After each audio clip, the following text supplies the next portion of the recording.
Já vou ter que me desculpar com vocês.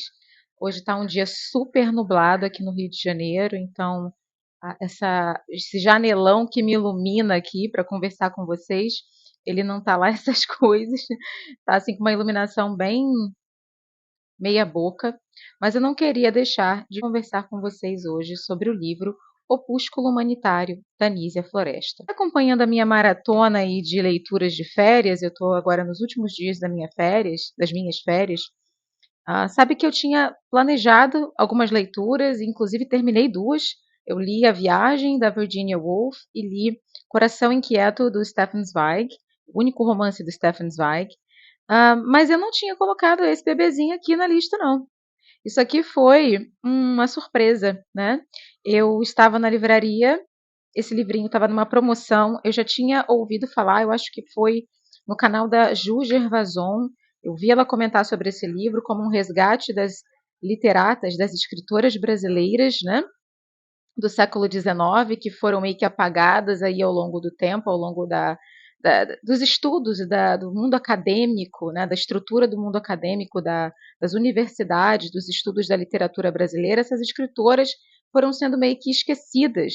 Né? E essa daqui, especificamente, é muito considerada, principalmente pelo seu trabalho, em defesa das mulheres, em defesa principalmente da educação feminina. Né? Então, desse livro, Opúsculo Humanitário, que eu acho ótimo. O Opúsculo é uma pequena obra, né?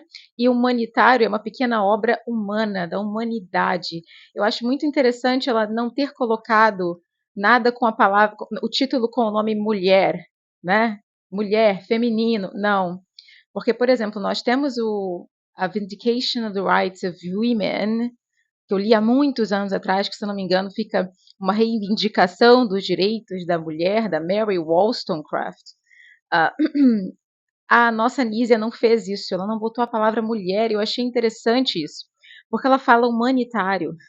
Então, o que ela já está dizendo logo de cara é que educar mulheres não é uma questão de mulheres, é uma questão humana, é uma questão da humanidade, né? Para a melhoria da civilização, para a evolução do homem como humanidade, a mulher deve ser educada. A mulher faz parte de metade da população, obviamente, mais da metade da população, e aquela que educa os filhos, aquela que, na visão da autora, está inserida dentro do ambiente da vida doméstica e da vida familiar, como a que cria os valores, aquela que vai ensinar às crianças todo esse conhecimento que é necessário para nós entendermos o mundo, sairmos da ignorância. Né? Como é que é essa que é a representante da educação dentro, inclusive, de uma família, não é educada? São ensinados apenas as habilidades manuais, como costurar, tecer, enfim, bordar e como se embonecar, né? Para ficar mais bonita, o melhor espartilho para usar. Então, ela vai dizer aqui: olha, a mulher está inserida só nesse universo manual ou nesse universo superficial, segundo a autora, que seria só a estética, a imagem, a embelezar a beleza, porque vocês não permitem que a mulher estude, que a mulher aprenda, porque a mulher tem sim a mesma inteligência que o homem. Se você quer melhorar a civilização, se você quer ter orgulho do seu país, esse país deve educar mulheres. Se eu não me engano, está na lista da FUVEST, tá? De 2026. Pelo que eu entendi, a FUVEST só vai ter escritoras mulheres em uma espécie aí de resgate de escritoras que ficaram um pouco apagadas ao longo do tempo, né, ao longo da história da literatura brasileira. E esse foi um dos livros que eu mais vi, né, as pessoas comentando, até porque a figura da Nísia Floresta, que não era Nísia, né? Quer dizer, era Nísia, mas não era Floresta, isso é um pseudônimo, né? Que ela usa na época para escrever. É, a figura dela é uma figura curiosa, fascinante. Você quer saber mais? Quem foi essa mulher que estava escrevendo ali no século XIX, no Brasil, e de quem eu nunca ouvi falar? Nísia escreveu, este livro especificamente foi publicado em 1853. Eu anotei aqui no meu caderno de leitura, né? Porque eu não sou boa com datas, gente, não sou boa com números em geral, então eu preciso de informações. Aqui ela faz comentários não só sobre a educação da mulher, mas sobre a educação no Brasil, o parco investimento na educação. Tem momentos aqui em que ela vai reclamar ou ela vai criticar uma espécie de corrupção política e você sente como se ela estivesse hoje, aqui, né, falando do Brasil de hoje. É uma coisa assim, por um lado, tristíssima e por outro, você fica muito encantada com a inteligência e com a visão que ela tinha. Esse livro tem uma introdução muito bacana, escrita pela Stella Maris Escatena Franco, tá? Um prefácio, na verdade, interessantíssimo, no qual ela vai explicar quem foi a Nísia. A Nísia que, na verdade, não nasce Nísia, mas nasce, deixa eu ver o nome verdadeiro dela aqui, Dionísia Gonçalves Pinto, né? Nasceu ali no Rio Grande do Norte e acabou falecendo na França. Quer dizer, ela teve uma vida assim muito movimentada. Ela morou fora do Brasil, depois voltou para a Europa, enfim, e acaba morrendo na França. Eu quero deixar claro que o meu ponto nesse vídeo não é contar a vida da Nísia Floresta. Eu quero comentar com vocês sobre o livro, mas assim, só para uma introduçãozinha, ela foi uma mulher que, aos 13 anos, ela foi obrigada a casar, acabou não aceitando esse casamento, voltou para casa, depois casou, mas não casou, né? Morou com um homem, teve acho que 2 ou 3 filhos, acho que foram 2 filhas, uma coisa assim. Então você vê que ela, para uma mulher da época, ela teve muita história de vida. Né? A vida dela não foi tão protegida, ela viajou sozinha, né? Ou seja, ela e a filha, se ia viajar sozinha, na época a mulher tinha sempre um homem acompanhando ela. Então a gente pode dizer que ela foi uma mulher que pegou a história dela na mão dela.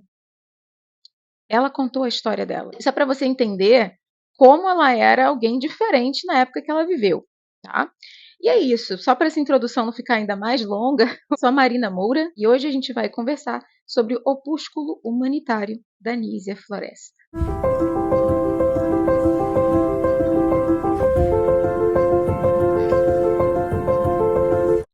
Seria difícil explicar vantajosamente a negligência com que um governo ilustrado deixa praticar assim abusos que tanto se opõem à nossa futura prosperidade. E enquanto vemos os nossos legisladores debaterem meses e anos sobre diversos melhoramentos do país, uma só voz não se levanta enérgica no meio dessa ilustrada corporação para reclamar sérias medidas tendentes à reforma da educação da nossa mocidade.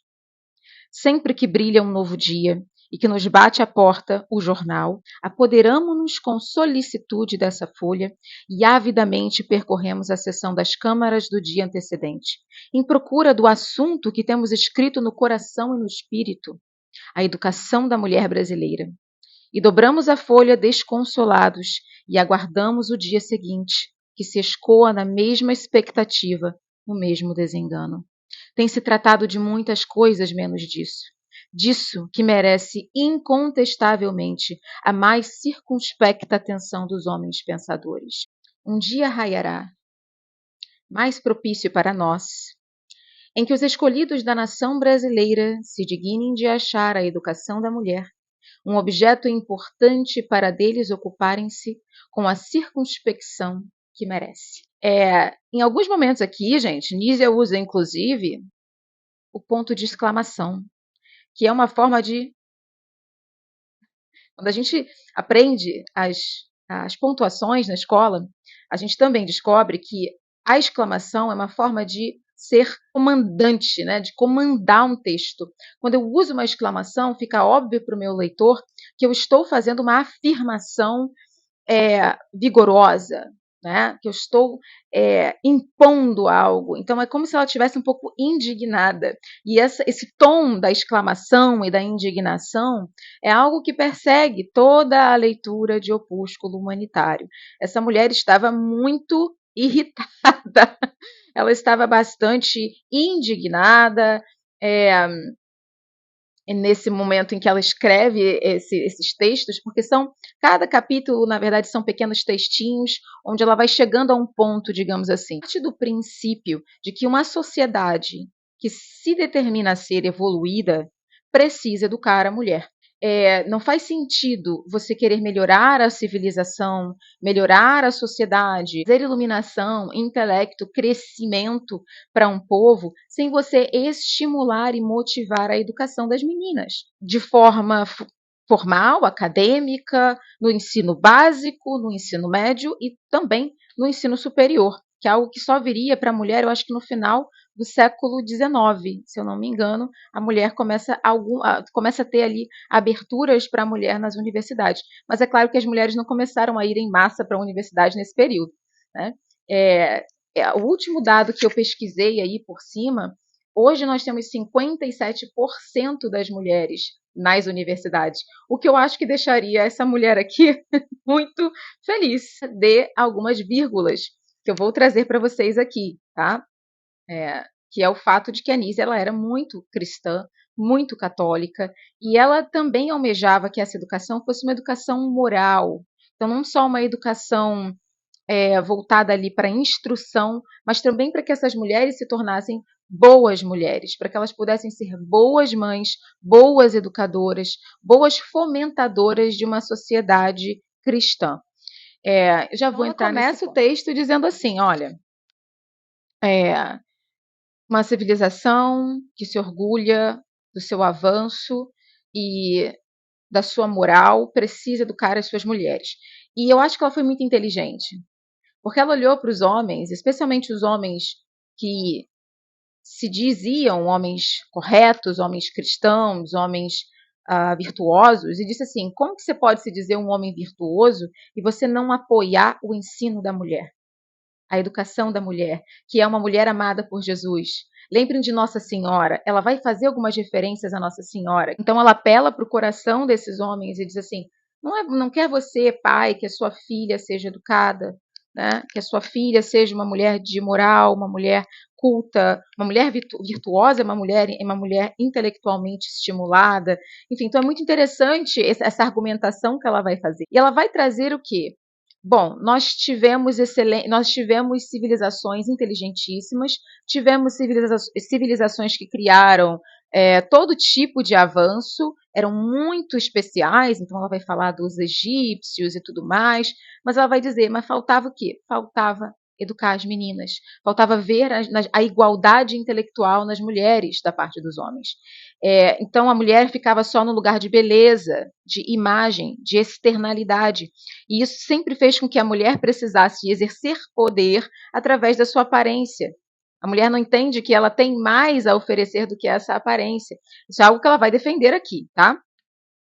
E aí ela vai falar também, en passant, digamos assim, sobre a Idade Média, e vai dizer também aqui os homens não reconheceram a igualdade intelectual das mulheres, não educaram as mulheres. Eu, católica, sei, por exemplo, que muitas mulheres que queriam estudar foram para o convento. Nós temos na Igreja Católica várias mulheres inteligentíssimas, como Santa Catarina de Siena, né? Santa Teresinha, que eram mulheres super intelectualizadas, mas tiveram mais chances de aprender, de estudar, de ler, porque foram para o convento, né? A mulher, em geral, não tinha esse estímulo. Se ela ia casar, ela só tinha que aprender a ser esposa, que era o quê? Cozinhar, lavar, costurar e tudo mais. Ela vai tecer aqui toda essa a argumentação dela tá vendo? Essas civilizações não avançaram quanto poderiam porque não educaram as suas. Metade da população podia estar avançando aquela civilização e não estava, né? Então no entanto, ela vai exaltar a Grécia, porque na Grécia nós temos filósofos, nós temos poetisas como Safo, você tem Platão reconhecendo a igualdade da alma feminina, então ela vai dizer que a Grécia estava acima dessas outras civilizações que não souberam reconhecer o valor intelectual. Ela vai destacar no momento presente em que ela está escrevendo, que é o século XIX, a Inglaterra. Peraí, gente, meu telefone. Como sempre, minha bateria está acabando. Eu esqueço de botar o telefone para carregar, ainda mais de férias, gente. Enfim, ela vai destacar a Inglaterra e a Alemanha como países em que havia um maior investimento na mulher educada, na mulher virtuosa, culta. Então, na Inglaterra, por exemplo, você tinha muito a figura das preceptoras, né? Quem leu Jane Eyre sabe do que eu estou falando, né? Eram mulheres super inteligentes, super instruídas em outras línguas, em outros idiomas, no caso, em literatura, em poesia, e educavam meninas, né? E por vezes meninos também na Inglaterra. A Alemanha eu conheço menos, tá? Mas ela vai defender a Alemanha aqui como um lugar onde já se via esse avanço, tá? Ela vai criticar pra caramba Portugal como um país que não ensinou o povo brasileiro a querer melhorar, segundo ela. Ela vai dizer que Portugal tratou o Brasil de uma forma predatória, portanto, você não ensina aquilo que você quer dominar. Você não vai ensinar alguém a se livrar de você. Né? Inclusive, uma argumentação dela do porquê a mulher não era educada. Né? A primeira razão seria porque o homem mantém controle sobre a mulher ao mantê-la ignorante. Né? E a segunda argumentação dela seria a questão da força. A mulher é fraca, ela não tem condições de ser intelectual, porque ela é o sexo frágil, ela é mais fraca.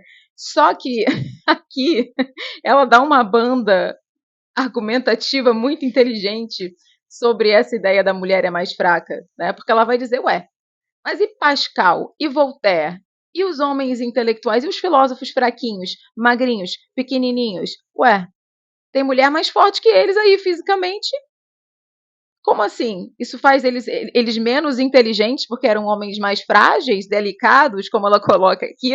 Então é muito interessante porque ela já destrói essa ideia ali, né? Mostrando que tem homem que é fraquinho e ele era inteligente. Uma coisa não tem nada a ver com a outra. Pode parecer, gente, um assunto meio Twilight Zone, sabe? Uma referência aí que talvez os mais jovens não conheçam, além da imaginação, sabe? Porque você que nasceu que nem eu nos anos 90, fui jovem, adolescente nos anos 2000, né? Em 2008 eu tinha 17 anos. É, eu cresci em um Brasil em que eu era estimulada a estudar. Meu pai pagou escolas, nunca fomos ricos. A minha família não é uma família de gente rica, é uma família de gente muito trabalhadora. E meu pai investia em estudo porque ele queria que a filha dele fosse culta, que ela fosse educada, que ela aprendesse a ler, que ela aprendesse a pensar por ela mesma, que ela pudesse ter depois meios de subsistir por ela mesma, que ela não dependesse de ninguém para existir.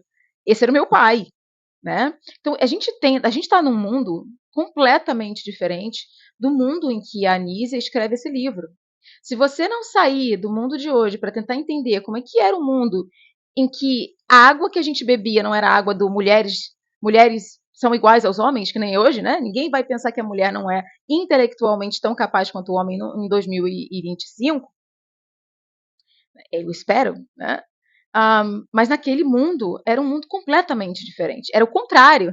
Todo mundo, o senso comum era a mulher não tem a mesma inteligência que o homem. A mulher deve ser ou tolhida, reprimida ou muito protegida. Já até haviam escolas para meninas, mas não se educavam no século XIX, segundo a Nísia, que aqui, gente, porque eu não sou historiadora, eu estou partindo do princípio do que ela diz aqui, de uma pletora de outros livros e textos que eu já li.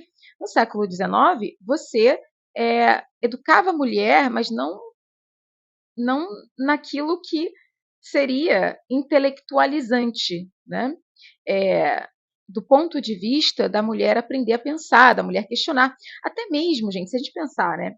Eu estudo hoje porque eu quero me desenvolver, eu quero ter uma profissão, eu quero ter uma carreira, eu quero impactar o mundo de alguma forma. Isso não existia.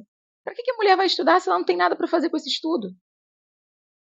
Ela não vai ser um profissional, ela não vai ser uma engenheira, ela não vai ser uma escritora, ela não vai ser uma jornalista. Para que ela vai estudar? Entende? Então era um mundo em que as possibilidades femininas eram muito pequenas. Mas começa com a educação. Se eu começo a aprender, eu começo a ver que eu tenho habilidade, que eu sou inteligente. Peraí, eu tenho espaço aqui, querido. Eu tenho espaço aqui, minha querida. Então, a educação era o começo. Por isso que é importante as mulheres que falaram sobre o incentivo, principalmente político e governamental, no estudo da mulher. Ela dá alguns dados do período que ela estava vivendo no Brasil, dizer que em Minas haviam 299 escolas e que apenas, deixa eu ver o que eu anotei aqui só para não falar besteira, e apenas 24 escolas eram de meninas. 299,24, sendo que as escolas de meninas não ensinavam as mesmas matérias que as escolas para meninos. Era muito mais voltado para um trabalho doméstico, né? Ou para as artes, ou para ser uma espécie de alívio para o homem, a mulher. Não havia ali uma equidade em relação ao que era estudado, nem perto. Então ela vai de argumentar, às vezes emocionadamente, como um apelo mesmo, para que as mulheres sejam reconhecidas como seres intelectualmente iguais. E nessa questão da igualdade, ela vai perpassar também a questão da escravidão, que era uma realidade no Brasil, infelizmente, e ela vai perpassar também a questão das meninas indígenas, das meninas que hoje nós usamos a expressão povo originário, né? Mas no caso as meninas indígenas que também para ela deviam ser educadas formalmente. Né? E a gente entra numa questão que me parece pegar muito para algumas mulheres que leram esse livro, até mesmo professoras que eu já vi falando sobre o livro, que acham um pouco problemática a fala da Nísia, porque a Nísia era cristã, católica, e ela vai meio que meter o pau aqui na mulher superficial, na mulher que era uma coquete, né? A mulher que só pensava em aparência, que pensava em seduzir o homem, que queria ter poder através da sedução. Ela vai meio que pleitear uma educação que seja cristã. Ou seja, não é uma educação apenas liberal, não. Ela vai pleitear que a mulher tenha uma moralidade cristã. E em muitos momentos ela vai, inclusive, fazer referência ao fato de que a mulher deve ser educada para ser uma boa mãe. Então ela não sai dos estereótipos de condição feminina, né? Que a mulher é a mãe. Gente, eu acho que você criticar isso é um desconhecimento da história. Brasil do século XIX era majoritariamente católico, era majoritariamente cristão, e era óbvio que aquela mulher que está falando tem os valores dela. Né? Eu acho que se você vai respeitar a Anísia por ser uma mulher que defendia a educação feminina, você deve respeitá-la também por ser uma cristã que defendia a educação feminina. Na verdade, as primeiras mulheres a pleitearem qualquer direito feminino eram cristãs no Ocidente. Né? Então vamos reconhecer isso e seguir o baile. O que importa nesse livro é que essa mulher foi capaz de dar voz a algo que ninguém, né, pouquíssimas pessoas estavam falando. Ela está criticando justamente isso aqui. Por que ninguém está falando que as meninas precisam ser educadas no Brasil? Então, eu acho que se você vai falar de algo desse livro, vamos manter em mente, principalmente, que ela era uma mulher do século XIX, que era cristã, que tinha valores cristãos, que partia, inclusive, que usou, de certa forma, muito sagazmente, né, de forma muito sagaz, a visão cristã para defender o direito das mulheres. Né? Ninguém foi mais defensor, no caso, do direito da mulher do que Jesus, quando não deixou jogar em pedra em uma mulher que não era moralmente aceita naquele lugar. Então, ela vai trazer essa visão do cristianismo como um defensor da mulher para convencer os homens no poder. Inteligente, muito inteligente. Então, assim, gente, essa é a minha visão, tá? Sem tretas. Vamos ser educados nos comentários, inclusive. Eu não pude, foi impossível para mim não pensar na Malala quando eu estava lendo aqui esse livro. A Malala foi uma jovem, eu não me lembro agora se ela é do Irã ou se ela é do Líbano, não me lembro, um dos países aí em que a mulher realmente tem pouquíssimos direitos. As escolas femininas eram vítimas de todo tipo de agressão. Eu estou usando palavras tranquilas aqui porque o YouTube não gosta de palavras pesadas, tá, gente? E a Malala foi vítima de uma violência, ela quase morreu. E graças a Deus ela está aí hoje, né, dando voz a esse direito das meninas estudarem, das meninas serem educadas, das meninas terem o caminho delas, que elas quiserem ter, intelectualmente ou não. É uma leitura um pouco rebuscada, porque é um texto do século XIX, mas, gente, nada é impossível de ler. Não acho que um aluno que está estudando esse livro para passar na FUVEST no ano que vem vai ter dificuldades. Se você não entende uma palavra, pesquisa no dicionário, estamos aí com o dicionário para isso. Né? E tentem ler, sabe, gente, eu acho que é uma leitura É um livro excelente para você ter aí na sua biblioteca. E eu quero ler outras coisas da Nísia Floresta, porque eu sei que ela escreveu até mesmo ficção, né? E é isso. Espero que vocês tenham gostado do vídeo. Um beijo. A gente se vê no próximo.